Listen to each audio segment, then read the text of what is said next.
There will be some people, and I've seen some promoting on Instagram, like, it's your one vacation, like, who cares if you gain this much weight? Like, I've seen it, even some fitness coaches will have that mindset. I've seen it all. And I'm just like, to me, that's just not the right mindset, because what happens is, like, yes, it may be a week, right? But oftentimes that 1 week can allow you to have that screw it mentality for other things. What's going on, everybody? Welcome to the Fit, Healthy, and Most of All Happy podcast. I'm your coach and host, Josh, here with his co-host and co-coach, KG, and I'm in the house. This is the Fit, Healthy, and Most of All Happy podcast. We're here to get you fired up, motivated, and ready to absolutely crush an amazing week in growing your fitness, your health, and your happiness. I'm losing my voice a smidgen, so bear with me, but you know we show up here every Monday and Thursday, no excuses. It was absolutely awesome listening to Kyle interview Taylor, having Armando on the pod. And once again, every week we want to be that light, that source of motivation for you to get more inspired and hungry and dedicated in your journey. So thank you for tuning in as always. And we're going to jump to the first primary question of this show. And the first question is, what are your top tips to stay fit while traveling? This is a fantastic question, because traveling will always be parts of our lives, right? And I see so many people, once they get into that routine, they go off the deep end, but it's not even what happens during the trip. It's afterwards. It's so hard to get back into it.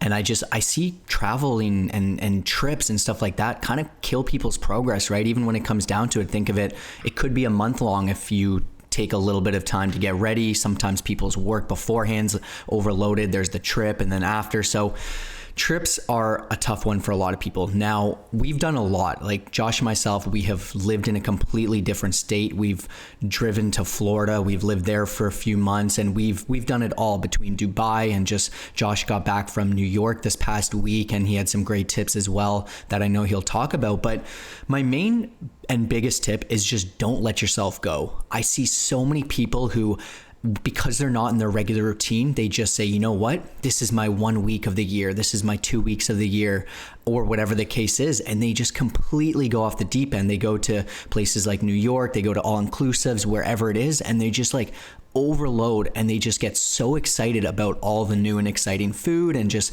not being in routine and whatnot. So I really believe there's a way, and it's always going to come down to planning. So don't get me wrong, there's great restaurants, there's amazing ways to stay on track. I've been there, I've made it work. Maybe I've come back from a trip 1 pound heavier, on the scale, whatever the case is, but you want to come back feeling good, that you still enjoyed the trip, you still had great foods, you still got some good movement, but you don't want to come back feeling like you have to start over again, or it's just like you've lost everything that you've been working for. So obviously the mindset is going to be the most important thing. Next up, of course, is planning, right? So even Josh sharing on the story the other day, hey, first thing I do is I go to a grocery store when I land, and we always do this. Like, we just booked a trip to Dallas, Texas for next month for a business conference.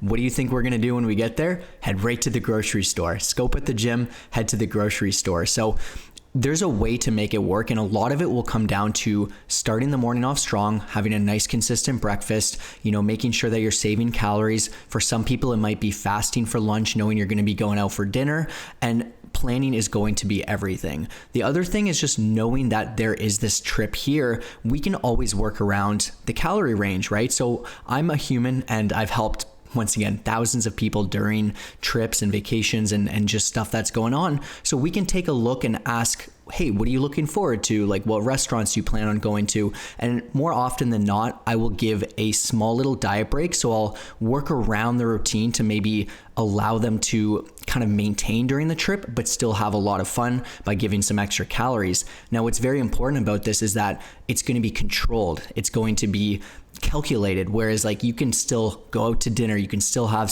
a drink or two and have a great time, but you're not having 3,000 calories extra each day. So those are kind of my biggest principles. I know Josh will have a bit as well, but yeah, I mean, it's so doable. And to me, there's nothing better than coming back and feeling like, you know what, I had a great time, I didn't lose all my progress, and I feel incredible while having some, great experiences, some great food and all that great stuff. So yeah, that's my answer there. Yeah, the two things I always keep at the front of my mind are attitudes and outcomes. So if your attitude is like, it's all or nothing. I'm on vacation mode. I'm going to eat everything I want. I'm going to just let loose. There's a cost to that, right? Like that attitude, the outcome is you're probably going to feel pretty bad.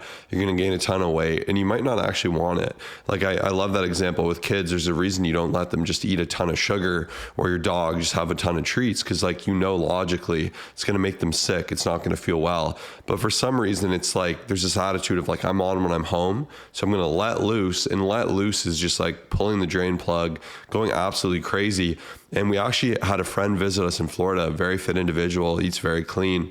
And he had this attitude when he was up there. He was eating everything. They were door dashing. They were going a little bit crazy. And he got so sick. It was absolutely nuts. And he attributed it to just like he said, it was such a change of diet. He's like, I'm never doing that again. And I think we've all had those moments maybe at a Thanksgiving or something where we've had a little too much dessert, or we felt so full, it felt gross. So that attitude and that outcome, when you have that in mind, like if you think of your trip and say like, my attitude is I'm going to make good decisions, and the outcome is there's going to be minimal damage. I'm going to enjoy myself. I'm going to appreciate it. That's the right attitude and outcome to have. Whereas if you also are overly strict, that outcome might be that you feel like you missed out on something, or there's something you want to do. But even for me, like going to New York, obviously a big thing is bagels, pizzas, all these things. So I would say to myself, like, how can I build my day realistically around this? So I knew the day I would get a bagel. I went to the grocery store. I always buy a ton of Greek yogurt and a ton of like vegetables and fruits to snack on, because I know those moments where you're in a pinch, it's real easy just to grab the closest thing. Instead, I had really amazing options available to me. And I'm like, okay, I'm going to have this bagel. It's going to be so good. I'm going to wake up. I'll start getting a bunch of protein with my Greek yogurt, crush a workout, then go enjoy one bagel. Of course, I could eat 6 bagels or 10 bagels, but after the same few bites, it's all the same thing. So I enjoyed that one bagel. From there, I could build the rest of my day and actually have a balance of reason. Same with pizza. Like instead of you needing to scarf down a massive pizza, there's nothing wrong with enjoying a slice, maybe having a healthier lunch instead. So I would really just build my day around that. And what's amazing too is this wasn't me sacrificing. This is me doing what I want. I know like I'm not going to feel good if I overeat pizza, or if I have 10 bagels, or if I just throw all caution to the wind and like don't move a muscle. Like it's going to make me feel worse. Instead, when I have like a really hearty, healthy lunch and breakfast, I can enjoy that really fun dinner. Like even for the one dinner, I had a really fun chicken parm pizza. It looked like a pizza, but it was all chicken parm with cheese on top of it. And it was so cool. And just the same, it's about that balance. It was big and I wanted to eat a lot of it. So I had a slice or two with the cheese on top. And then after that, I scraped the cheese and the bread off and I just had a ton of chicken. And it's a little weird, but it's what I like to do. And like true down, like I felt the best there. I was navigating a lot and I thought, you know what too? We're doing this challenge. So I've been eating 2,800 calories, but I thought I'll be walking a lot in the city. So I bumped up my calories to a range of 32 to 3,500, just being realistic, not having that all or nothing attitude. And by bumping that up, I thought, you know what, I'll bump that up and I'll do some extra steps. So I was walking about like 25,000 steps every day. I minimized the subway. I didn't really do any taxis and I just would hoof it pretty much everywhere with my wife, which was really fun. And naturally, like when you're walking a lot, you're burning more calories. I was able to bring up my maintenance a bit. So it's about those balances, right? And the more you can just find those little wins and be honest to yourself, like to me, the gym is my time. Like it's my relaxing time. It's my time to be in there, get some energy out, be alone in my thoughts. Like I really enjoy the gym. So I'll usually budget that in. And then if the people I'm with aren't about that life, usually I'll just wake up early and go do it on my own time, not interrupt anyone, get it out of the way. But it's something I enjoy doing. And I find it centers me on a trip and helps me continue to make good decisions. So it's not to say you can't enjoy everything a trip has to add. If you're a big drinker and you want to enjoy that, and even we're doing this challenge. So I wasn't drinking. I'm not a big drinker anyways, but even like one night, our hotel had a really nice rooftop bar. And once again, I don't really care for it usually, but I just got like a 0% beer, logged that in. It was like 100 calorie. I was there for the experience and like I didn't miss out. So it's about really removing these all or nothing attitudes and finding these balances and improving each time. Like maybe you went on a trip and you ballooned up 20 pounds. Next time, say, where did things go wrong? Where can I adjust? And gradually you'll get better and better the more you do it. But those are my top tips, and a lot of protein snacks is another good bonus as well. And what's cool is when you travel, there's just so much movement involved, right? And even some of my clients, they were just planning ahead. I've got, some going to the Philippines for 3 weeks and just like everyone's traveling the world, going to Europe, doing all this stuff. So I'm like, man, I'm really excited. Like I already started a plan with one of them, like how we're going to stay on track, how we're going to get the workouts in. Cause for the most part, like people want to feel good, right? Like nobody likes that feeling of just being like, I didn't move for this long and I just ate like complete garbage. So walking is great. Like Josh said, like 20,000 plus steps every day. You just go sightsee. You want to see so many cool and exciting things. But there will be some people, and I've seen some promoting on Instagram, like it's your one vacation, like who cares if you gain this much weight? Like I've seen it, even some fitness coaches will have that mindset. I've seen it all. And I'm just like, to me, that's just not the right mindset, because what happens is like, yes, it may be a week, right? But oftentimes that 1 week can allow you to have that screw it mentality for other things. Oh, it's just my friend's bachelor party this weekend. Who cares? Let's enjoy it. Let's go off the deep end. And then like the next time you have a trip and then there's another thing involved, and you're just always having that. Like I feel so good because it's been years since I've had one of those days. And I remember I used to have them in the past, especially when I was a beginner, but I'm just like, what's the point? You know, even weeks on end, right? Like you come back, you step on the scale, you're 7+ pounds up, and it's like, over time you will get back, no problem. But it's like, you've just been working so hard. Like what's the point of having this happen, right? And then the last thing I wanted to add on as well, and Josh had a really good point, and it's about sacrifices. So if I were to just eat the way that like I wanted to, like kind of what's in front of me, like even during stuff like trips and whatnot, it would just be like, I would just go off, you know, it'd just be like, okay, there's the breakfast buffet here. Let's go grab a ton of stuff. Okay. And then lunch, there's this cool spot, and then dinner. And then you just end up, it's just not worth it. So I really think it's so important to ask yourself, like, what do I value? Like Josh was talking about there. Cause for me, you know, I value a dessert, but I don't value drinks. I don't value appetizers as much. You know, I don't really value a breakfast. Like honestly, aside from Greek yogurt, I want that consistency. I don't want anything else. And it reminds me back to when I had gone away to a resort at the start of this year, and there was like breakfast buffets. That was kind of like really the only option. And I just remember each day sitting down, I grabbed a little bit of fruit, egg whites. I never really have egg whites. And then what else? And there was even Greek yogurt, plain Greek yogurt. So that was great. I just overloaded with protein, and like majority of this spot, like especially at all these buffets, there was just garbage. Like the majority of it were nacho chips, guac. I was in Mexico, but there was just like croissants and like bakery type stuff. And there was cereal and all that stuff. I'm just like, why would I want any of this? Like, I don't really care for it. And I think it's very important to have that mindset and realize like what it is you value. And even for me, I'm like, I've had some of this stuff like so many times in my life. I'm like, I just want something that is in line with my goals, and then I'll save it for something that I'm actually looking forward to, like a Mediterranean dinner later on or something like that. So that's kind of our, you know, gist of it. Traveling, absolutely, you can do it. We've helped thousands of clients feel incredible, still have a great time, and you can do it too. Yeah, and you can adjust the plan and the scale to how much you want to let loose or not. And you can even say, I'm comfortable gaining 2 pounds on this trip. Like, what would that look like calorie wise? And you can still have some balance. And like Kyle said, what's amazing is when you feel amazing, you can enjoy that trip more. If you feel sickly and your stomach's all churning and messed up and you're lethargic and your sleep's all that not there, like that's not a way to travel. You're not actually going to enjoy it. And it's something that takes time and balance. But like Kyle said, also like putting more energy into the things you really appreciate, having a plan in advance. And once again, this is something we help our clients navigate all the time, because there's no better feeling than going away, enjoying that, and feeling no remorse or regret. So really, really well said there. But now we're going to jump into our quotes.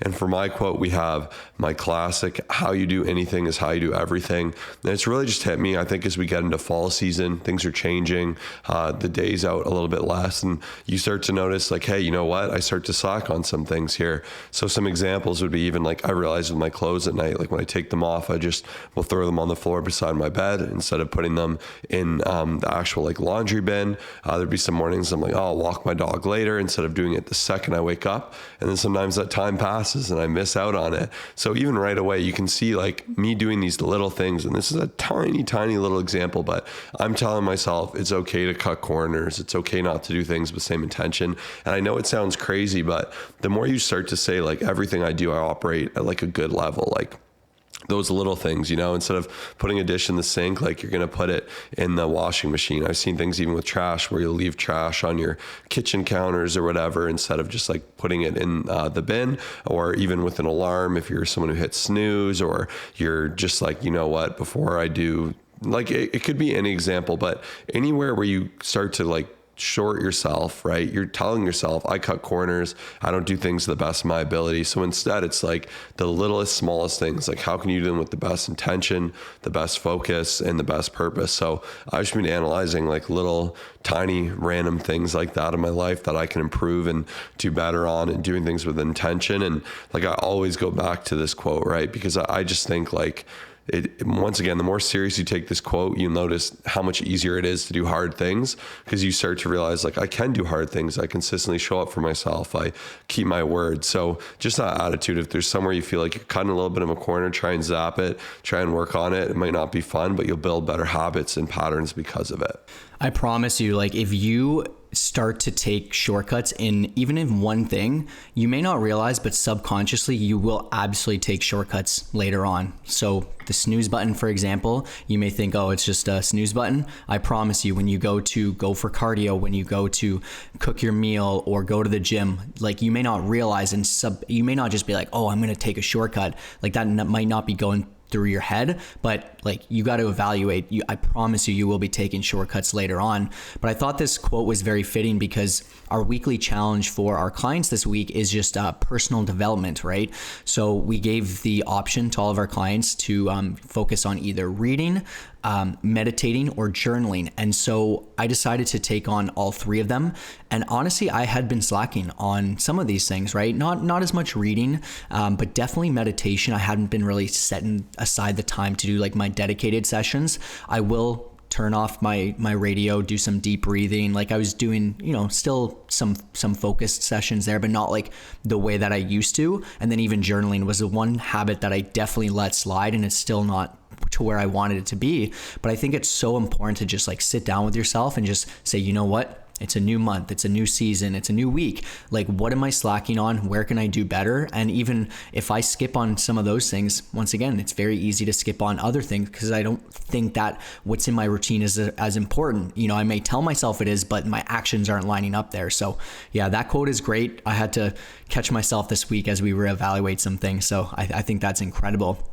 But my quote for this week is, do what you can with what you have where you are, by Theodore Roosevelt. So I've shared this, I believe, in the past, but what I really like about this is that it's just a good reminder, like no matter what your situation is, get started, take action, take risk, whatever it is, right? Because most of the time, and I filmed a video, posted on Instagram this past week, just sitting by the water. I just want to have a real talk. Like a lot of times, the conversations I have, people are waiting for a specific moment, right? They say, you know what? New Year's, it's in a couple months. That's when I'm going to sign up for the gym. Or, especially kids, right? I know they're a lot, don't get me wrong. And I'm sure I'll start to realize that soon, even for those of you who now have your kids back in school and whatnot. But sometimes people will just like take the whole summer off and be like, oh, I can get back to it when they're back in school. And it's like, to me, it's not the right mindset. I really believe that no matter what your situation is, asking yourself, how can I find a way to make it work? Even if it's to a lesser degree. Like if you're used to going 100% in the past and you have to bring it down to 70, like that's still better than nothing. So do what you can with what you have where you are, by Theodore Roosevelt. And with that, basically wanted to also talk about one thing that was on the top of my head. And this really came to me from I guess I overheard a discussion at the gym. I get a lot of thoughts for content just from going to the gym, especially the one that we go to. It's more of a club, as we mentioned. And there was a gentleman the other day, he was just talking about how weekends are so bad for him. He was just in the change room and I heard him say, oh man, I feel like I have to start over again. I completely go off. And he was just talking to a friend. We were in the same aisle and he was changing. So I just kept listening. And then what really kind of hit me was when he said, but now this week I'm back on track. I'm only having, and he said specifically, creatine and coffee. And I was just like, oh man, like I don't jump in, like it's not my place. Like it's just kind of pain to me because it doesn't have to be that hard, like where you just have that all or nothing approach. And you have to ask yourself, like, how can I find balance? How can I have that discipline on the weekend where I don't have to start Monday just thinking like I have to only have creatine and coffee? It was kind of a weird mix, but I was just like, this dude comes, he plays pickleball. He was saying he was actually there like 6 hours a day. Some of them go to this club and do that. And he knew everyone and stuff like that. But I was just like, in my head, I was just like, it doesn't have to be that way. Like start with your Greek yogurt or your typical breakfast, track your calories, try to, make better decisions. Like when I hear people struggling, and maybe some of you can relate, maybe not, it doesn't have to be that way. So just a friendly reminder, that's one thing that was on the top of my head. Don't be all or nothing, have a plan, stick to it. And of course, having accountability does make a big difference, but that's mainly the thing that's been on the top of my head. 100%. And now who do we have for our client shout out this week? This week we have Nicole, and she is 30 pounds down. Her body composition, she's in a completely different spot, which is absolutely incredible. And we could not be more proud of her. One of her biggest tips, and we always say, hey, could you mind just sharing 4 of your tips so other people can learn something? And she had said, first of all, and it's funny, like these 2 things you have to understand, can change the game for you. Because most times when we ask clients, these are the 2 things they say. Like first off, she had said, log your food ahead of time. This is so important to keep yourself on track and keep your day organized. So pre-logging is absolutely everything. And if you're not planning ahead, you're going to fail. Simply put, I've seen it all before. The people who don't plan, they end up just being super reactive and they end up struggling. The next thing was hire a coach. Losing weight correctly and safely can be difficult to manage, especially with all the conflicting information you can find online. Having a coach is a clear-cut way to get to where you need and want to be. So to me, this was just so incredibly sad, especially because she did mention all the nonsense that was out there. And I find one of the biggest reasons people struggle is because of the nonsense, right? Every week there's a new fad, there's a new diet, there's a new way of training, and most people end up jumping from one to another. They never end up staying the course because there's just so much stuff out there. So we are so happy. Nicole, she absolutely crushed it. And if you are someone who wants to see change, you want to lose about 10 to 20 pounds at least to start and see long-term change, we are running an amazing fall special. So basically it's discounted coaching just to celebrate the fall season. All you have to do is message us fall special to Instagram at ColossusFit, ColossusFit. We are so incredibly proud of you, Nicole, and we can't wait to help some of you awesome people succeed on your journey as well. Yeah, big shout out to you, Nicole. And I love her advice and her tips. And just know we're not forcing them to say this or anything. We like just to ask, like, truly, what are your tips? Because when someone's done it, you can get such profound insights on how to get it done. And you'll notice the themes that have continued to come up today, which are planning and removing an all or nothing mentality. So if you have no plan, it's just not going to happen. Like if you just keep wishing, you say, eventually I'm going to figure out how to be consistent in the gym. Eventually I'm going to figure out how to be on top of my nutrition. It's never going to happen. Like you need to have a plan and a system to do it. It doesn't have to be a perfect plan. Even if it's an imperfect plan, you're going to see more progress than if you don't have one. So amazing advice from Nicole. So proud of our transformations. And even today in the gym, I was showing my page to someone I know from the gym, and she mentioned, she's like, your transformations are incredible. Like, what's the secret? And I just said, we've been doing it so long. We have it down to a science. We really approach it from a position of sustainability, and we meet you where you're at. We don't try to do anything fad-based or anything that's unrealistic to you in your schedule. Instead, we focus on what really matters and what works. And that's why we have a full guarantee for our coaching. So it's your results or your money back. No one else can really say that. But once again, having over 5,000 transformations, we're so incredibly proud of that. And if you want to work with us, get a jump ahead of all the craziness of navigating Thanksgiving, Christmas, New Year's. Now is the time to get started. Message me Fall Challenge, my Instagram. Let's get you going early. Let me help you navigate these events so you can enjoy them. Instead of you putting on 5, 10, 15 unwanted pounds, feeling miserable come around Christmas, this is your time to get ahead of it. So once again, message me on Instagram Fall Challenge to take advantage of that opportunity. But we're going to go back into the mailbag for the second question, which is, does meal timing and eating late at night really matter? Yeah, so this is a great question. And to this day, once again, still hear it, especially the gym I go to. I hear this stuff a lot.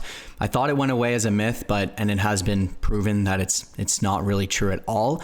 But let's cover it. Let's talk about it, because you can learn something from this as well. So the main thing is that if you do eat late at night, you will be totally fine. Now, the biggest thing to remember is your overall total calorie intake is what really matters. So a lot of people will, go to the chip cupboard, they'll go into the fridge, they're watching something, they'll keep looking. I mean, I've been there, and I'm sure a lot of you can relate. And what happens is when you do eat at 10 p.m., when you're watching a show, when you should be sleeping, whatever it is, you will often go over calories because your willpower is drained, and just because you're wanting something sweet, you're wanting something to watch with your Netflix show, whatever the case is. So that is the biggest thing to remember, is that if it takes you out of your calorie deficit or the numbers you have set that you should be hitting, absolutely it will affect your journey. Now, the second thing to consider is that digestion. Your body, to get the most optimal sleep, does want to be digested. Like, you don't want to be digesting as you're falling asleep. And so it does definitely have an effect on your overall sleep quality. Now, if your sleep is being affected, the decision making next day could be affected. Your hormones could be a little bit out of whack. So therefore, it does definitely have an effect on your journey. And once again, the last thing is that you will make way worse decisions at a certain time, right? I said this before, I'll say it again. It's just, there typically shouldn't be a place for it. Now, I understand some things happen, even for us when we were playing volleyball, sometimes we'd go have something afterwards. But even at that point, we also started to say, like, we don't really need this anymore. Let's try to just not have any food afterwards if it's super late. And I just find you make, so many better decisions, and it's just a lot better that way. But the main thing within that is that you will be totally fine if you happen to save calories, if you're going out and you want to fit it into your day, no problem at all. You just have to be aware of the effect that it could have on you. And even if you open that floodgate for some people, like it's 8:30 p.m., you're watching a show and you start to have something, let's just say even if it's popcorn, that could lead to other things, right? It could lead to you going out and trying to get other stuff. I just know this because I've been there, and it's just typically not the greatest thing, especially if your gas tank essentially, so your willpower is just completely drained. You have to remember that, like, you're not making decisions properly. If you've had a long day, if you made thousands of decisions for your kids and for work and stuff like that, it doesn't always lead to the best choices. So I really do think there is something to be said about a cutoff time. Your cutoff time will be based off of your situation, but even if I were to give you one piece of advice, it would be to cut it off after dinner. And I just think afterwards, like, nothing really good happens. So that's my personal viewpoint, and hopefully that makes sense. That is a phenomenal answer. I could not agree with that more. And because I sound a little bit like a frog right now, we'll do an on-the-fly question for just Kyle that I think will be really fun. So that question will be, Kyle's daughter is just over 9 months. What advice do you have for a new parent, whether they be a father or mother or someone who's planning on having kids? What would you say they need to do to succeed and navigate that time?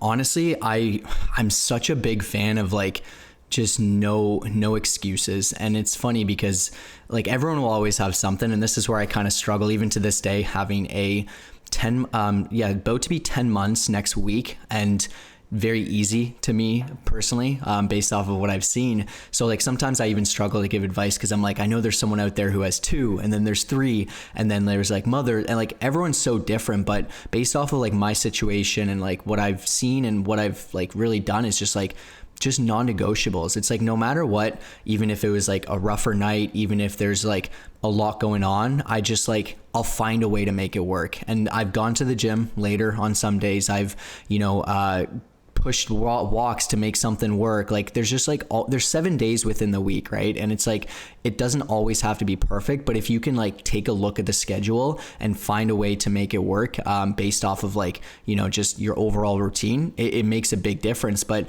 I think like a lot of times people, they leave things to question. So it's like, oh, if it's a good sleep, or if everything's all good, then I'll go to the gym. But to me, it's more so like, there's never a time I'm going to miss a walk. I will always make sure to get it done. And I just think when you have that mentality, like no matter what, it just makes such a big difference. So yeah, I just wanted to share that. Once again, I know everyone's situation is so different, but even like for some of my close friends, they are having children. Like, we're at that age where a lot of people, even guys that I went to high high school with, and once again, still very, very new to the game, but I'm just like, to me, there will never be a time, like I don't even entertain that, where it's like, oh, when they go to school, this will happen. It's just like, to me, I'm like focused on the day in front of me. How can I do the absolute best? How can I take care of everything? But of course, like realizing yourself, like you are such a priority. If you're at your weakest and you don't feel great and you're feeling, just like you've skipped the gym for a while, you've been ordering takeout for so long, and you're just consistently making bad decisions,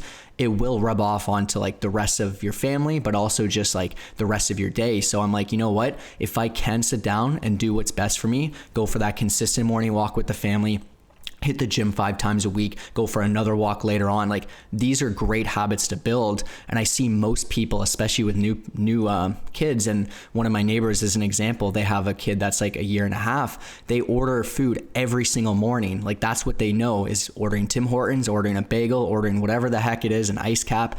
And that's just the routine that they created. For me, it's Greek yogurt every morning, a walk every morning. I start off strong no matter what. Even if I was woken up super early, for me, I can't fall back asleep. So if like, I'm woken up around 5, it's very, very tough. So I'll just typically get up and just, get at it early. But that's going to be my biggest takeaway. I'm still learning, but hopefully that helps you in some way or another. And we really hope you enjoyed this episode. This was a very, very fun one. We have a great episode planned for Thursday as well.